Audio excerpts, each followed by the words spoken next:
All right, welcome back. Locked and loaded. Ambassador to the United Nations, Nikki Haley, issuing a stern warning to Syria. The United States is ready to strike again.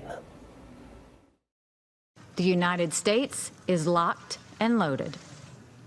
When our president draws a red line, our president enforces the red line.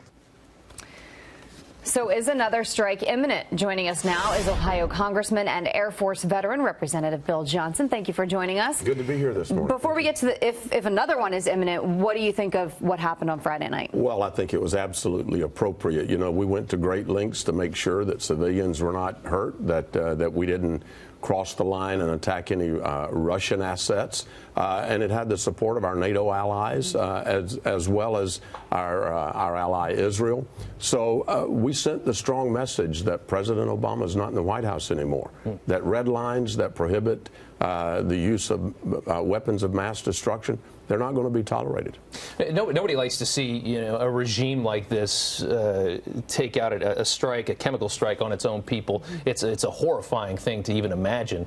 But I have to ask, does the United States have a real policy in Syria at this point? I mean, it doesn't seem that we really know where our own line is. Do we have a line? Well, I think we do. The red line of no chemical weapons, that's very firm. The president has made that very clear. He came into office without a policy. I mean, there had been no policy for over 8 years in Syria. He's developing one, and it's a work in progress. That's absolutely for sure. Well, let me just clarify real quick on that question, because obviously chemical weapons seems to be a policy right now, but what's the difference in how you kill people? I mean, if it's a chemical weapon, is it different than if, I mean, he's slaughtered hundreds of thousands of people in that country, most of which have not been done with a chemical weapon. Sure. Why is chemical weapons the line? Well, I get that point also, but chemical weapons are different. They're indiscriminate.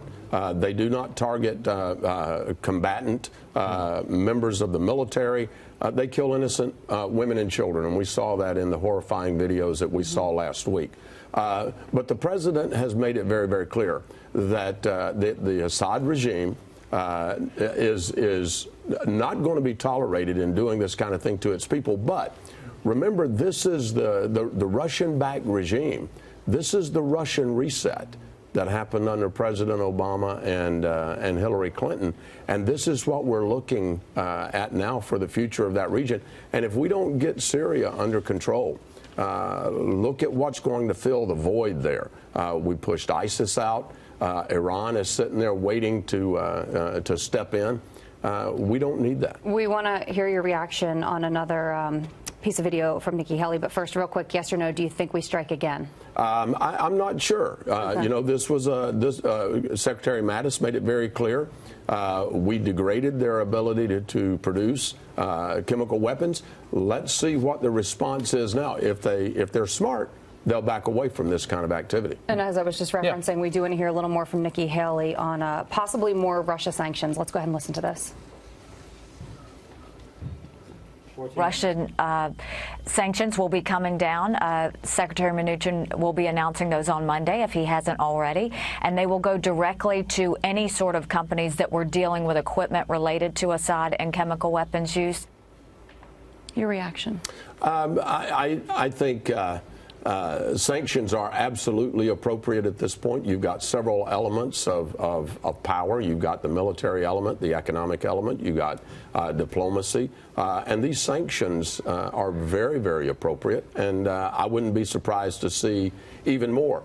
You know, Russia's economy is teetering at this point. Yeah. They've overstretched their limits in the Ukraine, and they've really overstretched their limits in Syria as well. So I wouldn't be surprised if President Trump's not taking a play out of the Reagan book. You know, bring the Russians into compliance and make them good actors in the community of nations by simply outperforming them, outsmarting them, and economic. It's a tough job to do. Yeah. It is a tough job to do. Thank you, sir, very much. Thank you for joining us. Thank you very much.